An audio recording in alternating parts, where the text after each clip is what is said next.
Ya, salam baik saudara sekalian. Ya, kita bersyukur bisa kembali bertemu dalam ibadah kita, ibadah pagi. Ya, saya menyambut baik saudara yang ada di rumah-rumah.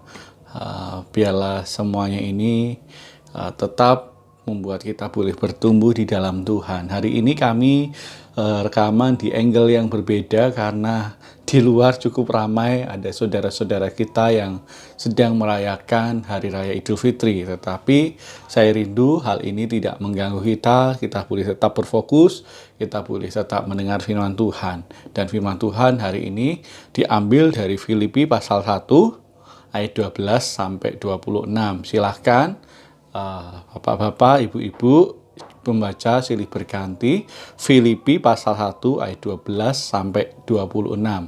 Sebelum itu mari kita berdoa terlebih dahulu ya. Bapa kami yang di surga, kami mengucap syukur, kami mau belajar firman Tuhan.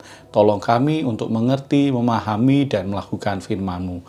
Dalam nama Yesus kami berdoa dan mengucap syukur. Haleluya, amin. Baik saudara, kami mengambil tema hari ini adalah bersukacita dalam penderitaan. Bersukacita dalam penderitaan.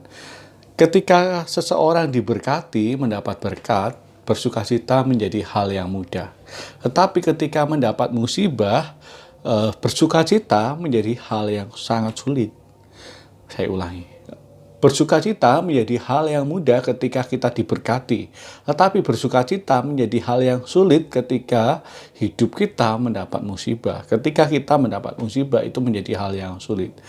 Budaya di Jawa, saya tidak tahu ini budaya Jawa atau di Indonesia atau di seluruh dunia begitu.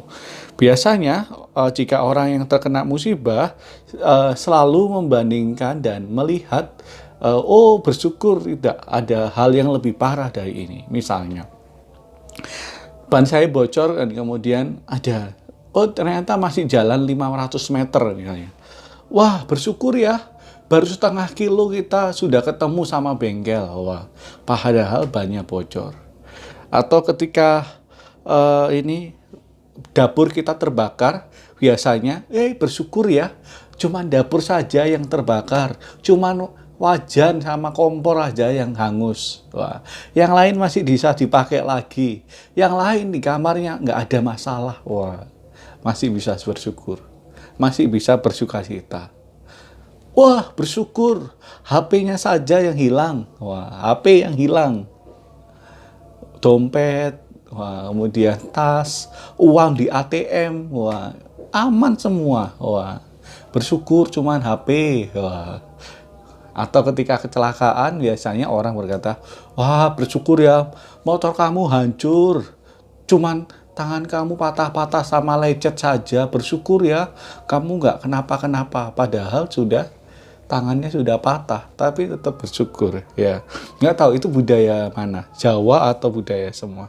Nah, tapi yang jelas ya saudara, saya melihat bahwa dalam kondisi yang sulit, memang kita perlu tetap bersyukur, kita perlu bersukacita, dan kita perlu tidak memfokuskan pada masalah itu. Nah, saya mau tunjukkan bahwa ketika Rasul Paulus menulis kitab kitab Filipi ini ditulis ketika Rasul Paulus sedang berada di penjara, ayat 13 dan 14. Ya, hal yang menarik sekalipun Rasul Paulus ini di penjara, isi dari kitab Filipi ini, kalau kita baca kitab tulisan surat Roma sampai Filemon, sebetulnya dari semua kitab itu yang paling banyak membahas sukacita, ya, itu di Filipi ini. Makanya banyak teolog-teolog berkata Filipi itu surat sukacita. Ya, gampang. Surat sukacita Filipi. Wah, surat sukacita. Bukan pujian sukacita Filipi, bukan. Tetapi surat Paulus yang berisi tentang sukacita itu di Filipi ini. Nah, kalau kita ingat kisah Rasul Paulus di Filipi, sebetulnya kisahnya ada di Kisah Para Rasul 16. Pasal 16 itu pengalaman Rasul Paulus dan juga Silas. Mereka di penjara. Ketika mereka di penjara, mereka memuji Tuhan. Suara mereka terdengar dan kemudian pada malam hari terjadi gempa bumi. Ketika gempa bumi terjadi, Nah, semua belenggu terlepas. Kemudian kepala penjara menyangka para tahanan melarikan diri. Dia hendak menghunuskan pedang ke dadanya, tetapi Paulus dan Silas menghentikan mereka, menghentikan dia. Tunggu, kami masih berada di sini. Wah, ini kisah singkat dari ketika kisah Rasul Paulus di Filipi. Nah, jadi saat Paulus berkata kepada jemaat Filipi, bersukacitalah. Wah, kalau kita lihat pasal yang keempat ada bersukacitalah. Sekali lagi kukatakan bersukacitalah. Dia tidak hanya berteori supaya kita senantiasa bersukacita, bukan. Tetapi dia sudah mempraktekannya dahulu. Wah, jadi ada gambaran orang-orang di Filipi sebelum mereka membaca ini, mereka sudah melihat Rasul Paulus dan juga Silas ketika menghadapi masa sulit, mereka tetap bersukacita. Wah. Dalam bahasa Jawa ada jargoni atau gajah dibelangkoni, iso ngajar, ra iso nglakoni. Artinya bisa ngajar, tidak bisa melakukan. Nah, itu jargoni. Tetapi Rasul Paulus bukan jargoni. Dia bisa melakukan, dia bisa mengajarkan, dia bisa mengajarkan, dia bisa mempraktekkan. Wah, tidak hanya menyuruh saja.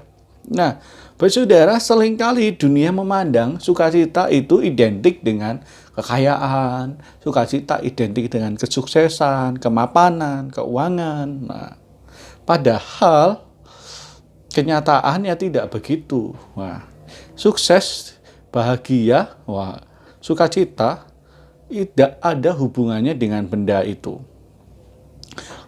Banyak orang berpikir, kalau saya nanti populer, saya akan bersukacita. Wah, ternyata setelah dia populer, dia tidak bersukacita, dia tidak bahagia. Bahkan tidak jarang orang-orang di Korea, biasanya artis-artis Korea kita banyak lihat, ketika populer sekali, mereka justru malah merasa hidupnya hampa, tidak tahu apa-apa. Iya, hidupnya hampa. Tapi yang jelas, saudara, kita bisa melihat bahwa banyak orang yang mencari kebahagiaan, sukacita, tetapi mereka tidak menemukan. Mungkin saya akan bersukacita kalau saya dapat pacar. Pas dapat pacar tidak bersukacita. Tentu tidak bersukacita kalau saya dapat istri atau suami, saya bersukacita. Dapat pasangan hidup, hidupnya semakin menderita. Kok hidupku semakin sengsara ya? Ya wis-lah. Di manakah letak sukacita, atau bagaimanakah kita bisa bersukacita di masa yang sulit? Apa rumusnya? Apa yang diajarkan oleh Rasul Paulus? Yang pertama, ayat yang ke-12, coba kita lihat. Mari kita baca bersama-sama. 1, 2, 3. Aku menghendaki saudara-saudara supaya kamu tahu bahwa apa yang terjadi atasku ini justru telah menyebabkan kemajuan Injil, sehingga telah jelas bagi seluruh dunia istana dan semua orang lain bahwa aku dipenjarakan karena Kristus. Ya. Yang pertama, aku menghendaki dan mengetahui. Aku menghendaki, betulnya kata menghendaki itu, aku menginginkan kamu tahu bahwa apa yang terjadi atasku menyebabkan kemajuan Injil. Hal yang pertama yang harus kita lakukan supaya kita bisa bersukacita dalam masa sulit adalah kita fokus kepada kekekalan. Bukan kesulitan-kesulitan yang ada. Kita berfokus dengan kekekalan. Coba dilihat.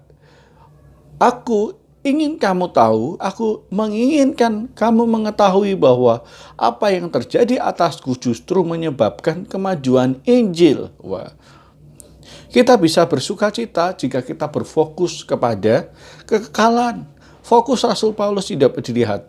Ketika Rasul Paulus menulis surat Filipi, jemaat di Filipi, Rasul Paulus menginginkan jemaat di Filipi memiliki cara pandang dalam melihat masa sulit yang dihadapi oleh Rasul Paulus. Dia ingin jemaat Filipi memiliki cara pandang yang benar dalam melihat kesulitan-kesulitan yang dia hadapi. Dalam hal ini ketika Rasul Paulus di penjara, Rasul Paulus tidak menekankan sulitnya. Baik saudara, tolong doakan saya. Hari ini saya dipukuli 15 kali. dicambuk oleh seseorang dengan memakai rantai. Belenggu saya semakin berat, Bapak Ibu. Dia tidak berkata begitu, ya. Dia tidak berfokus kepada penderitaannya, ya. Namun dia berfokus kepada kemajuan Injil.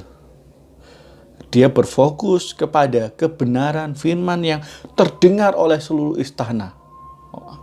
Kabar sukacita yang didengar oleh seluruh orang istana.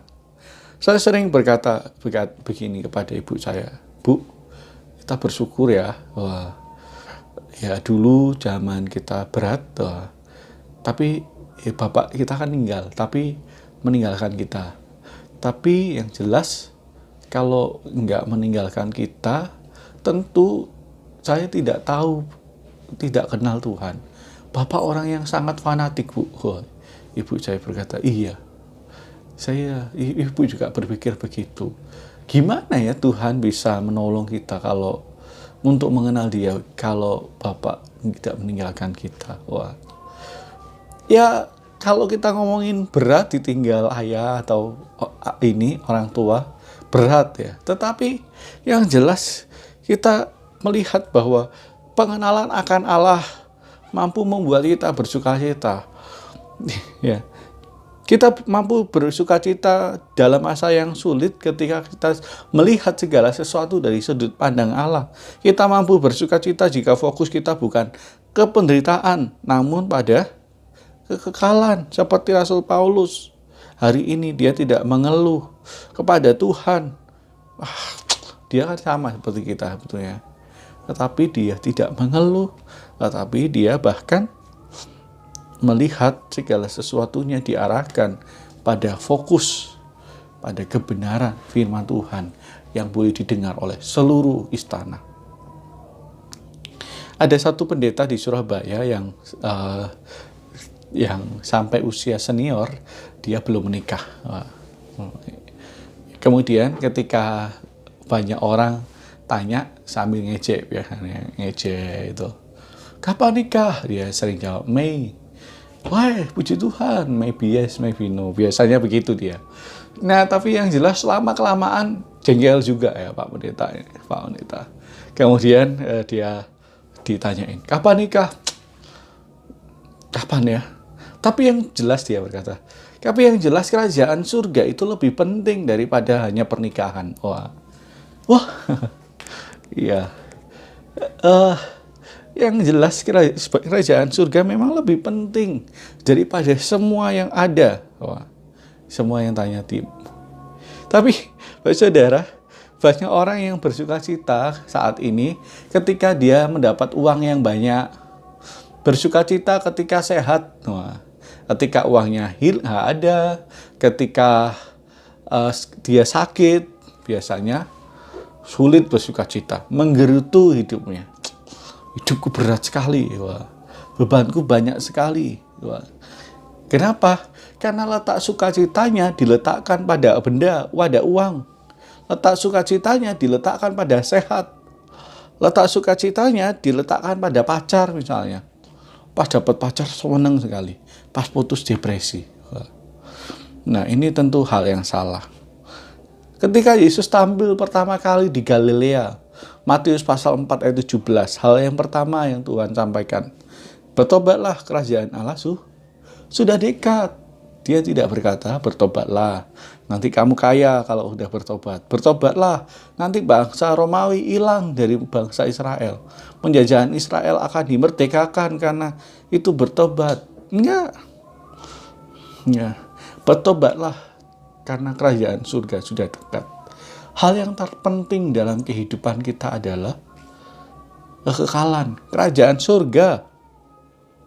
Ya, mari kita melihat dalam kondisi-kondisi yang sulit seperti ini ketika ada COVID ya.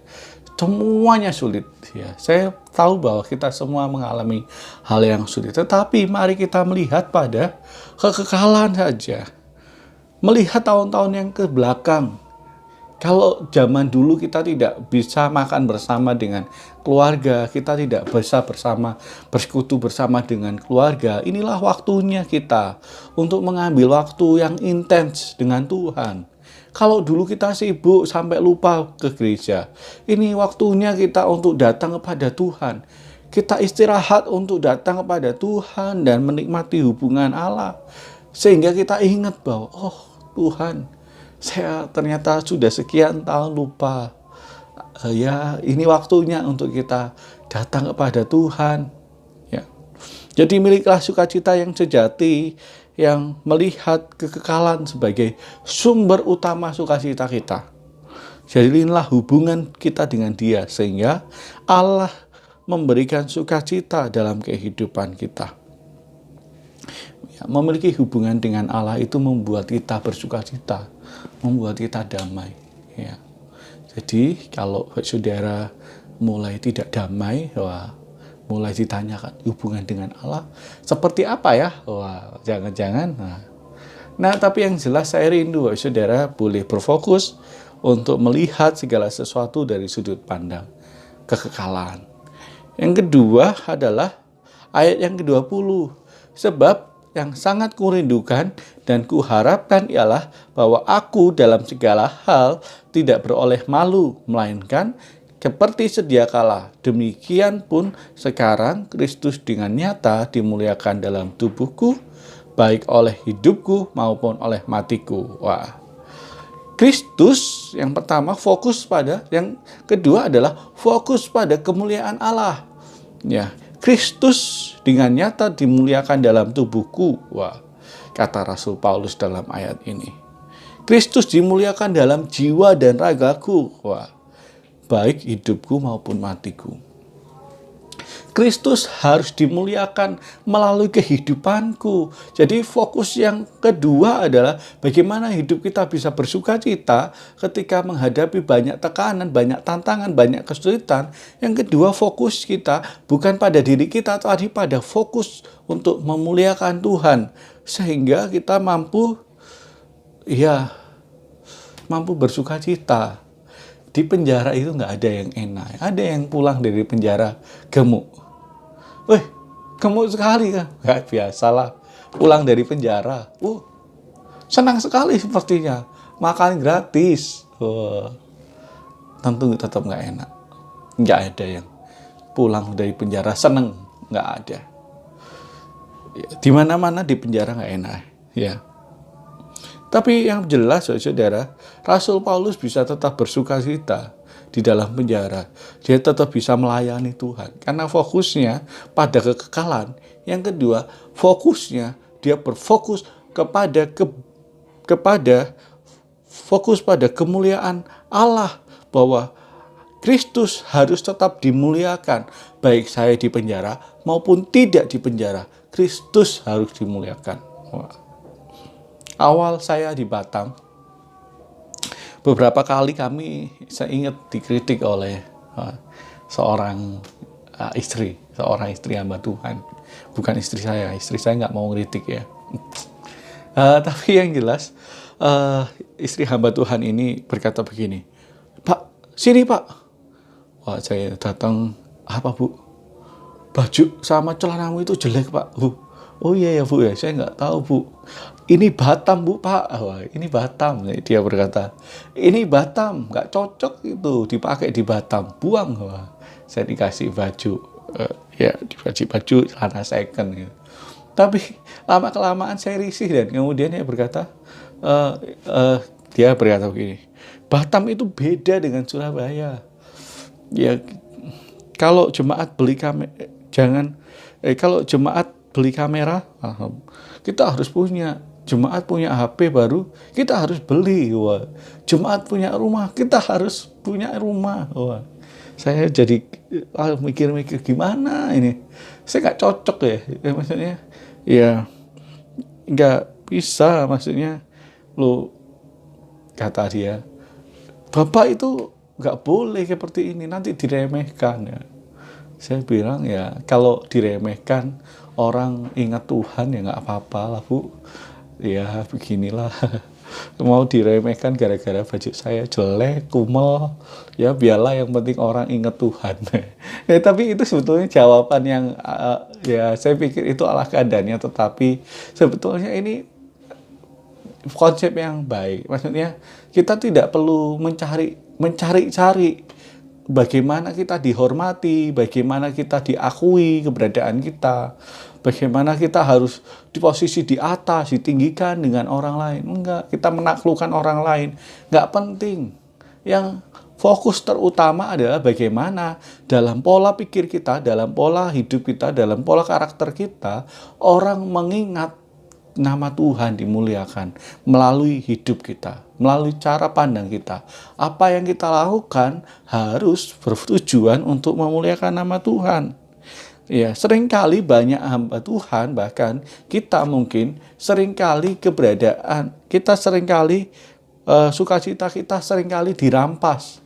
Kenapa? Karena kita memikirkan tentang hal-hal yang duniawi itu. Kita butuh dihormati, kita butuh diakui, kita butuh disanjung, sehingga kita mudah sekali sukacitanya dirampas.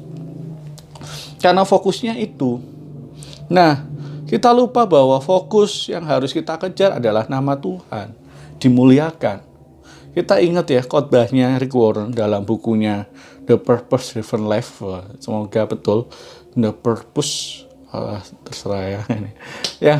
Yang jelas ingat bahwa Tuhan menciptakan kita untuk kekekalan dan untuk memuliakan namanya. Jadi bukan untuk kita, bukan untuk meninggikan diri kita. Saya masih ingat ketika ada satu cerita, ada seorang penjual kuda yang menawarkan salah satu kuda yang spesial kepada seorang penginjil. Wah, anak penginjil ini jalan kaki menuju hutan-hutan, akhirnya dia orang Kristen dan terbeban. Pak, pakai kuda saya ini kuda yang Kristen. Dia sudah saya latih untuk jadi kuda Kristen. Jadi kalau berjalan dia bilang aja kodenya, puji Tuhan. Dia nanti jalan. Oh iya, ya dicoba. Nanti kalau berhenti gimana? Bilang aja amin. Wah, amin, berhenti. Coba lagi. Puji Tuhan. Jalan pelan. Puji Tuhan. Kenceng, mulai kenceng. Puji Tuhan. Wah, amin. Wah, lambat. Amin. Dan berhenti. Wah, amin. Berhenti. Wah, kudanya spesial ternyata. Kemudian, setelah dia itu, pakailah dia. Puji Tuhan, wah mulai jalan cepat, lambat sekali. Puji Tuhan, dipakai untuk ke hutan. Wah, dia sampai santai. Dan kemudian penginjil ini melihat ada jurang di depan. Kuda berhenti. Wah, dia cetok, stop. Dia lupa bahwa kodenya itu amin. Wah, kemudian dia ingat aku, amin. Wah, kudanya berhenti di ujung jurang. Sambil mengelus dadanya, penginjil itu berkata, puji Tuhan, kudanya masuk ke jurang. Baik saudara, saya melihat bahwa dalam kondisi apapun kita perlu memuji Tuhan. Dalam kondisi apapun kita perlu bersyukur kepada Tuhan. Memang itu betul. Tapi fokus kita ketika kita bersyukur adalah kita mengingat bahwa ada kekekalan, nama Tuhan harus dimuliakan. Dalam kesulitan-kesulitan hidup saat ini, banyak orang yang mulai sulit juga untuk ikut memuliakan nama Tuhan. Kesulitan hidup kadang-kadang membuat kita juga sulit untuk melihat dari sudut pandang Allah. Kok saya di PHK ya? Kok anak-anak gampang marah ya? Kok anak-anak gak nurut ya? Wah. Lagi nunggu pekerjaan gak datang-datang, malah ini harga sembako malah naik semua. Wah, membuat kita semakin sulit untuk memuji nama Tuhan. Baik saudara, dalam menghadapi kesulitan, Rasul Paulus tidak pernah memfokuskan pada kesulitan yang ada.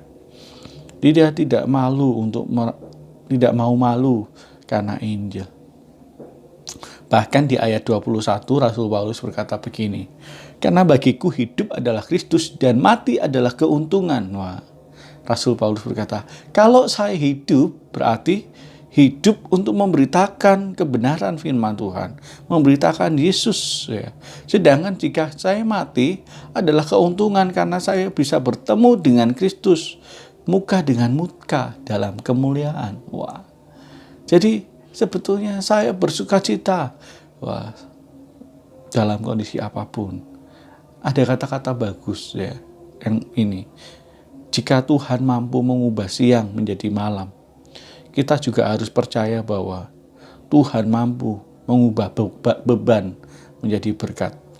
Tuhan mampu mengubah kelemahan kita menjadi sebuah kelebihan untuk kemuliaan nama Tuhan. Apapun yang terjadi, Pak Saudara, tetaplah bersuka cita. Lihatlah ada kekalahan.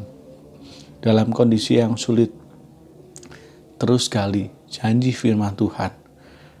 Selalu ada hal-hal yang baru yang kita nikmati. Ketika ada tantangan, mari datang kepada Tuhan, mari berfokus kepada kemuliaan nama Tuhan. Biar Tuhan saja yang dimuliakan, biar Tuhan yang terus diagungkan dalam kehidupan kita. Tuhan memberkati. Mari kita tundukkan kepala kita berdoa dan bersyukur pada Tuhan.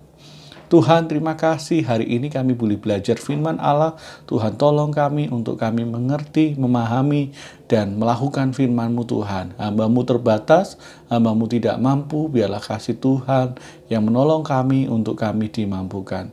Terima kasih Bapa, dalam nama Yesus Kristus kami berdoa dan mengucap syukur. Haleluya. Amin.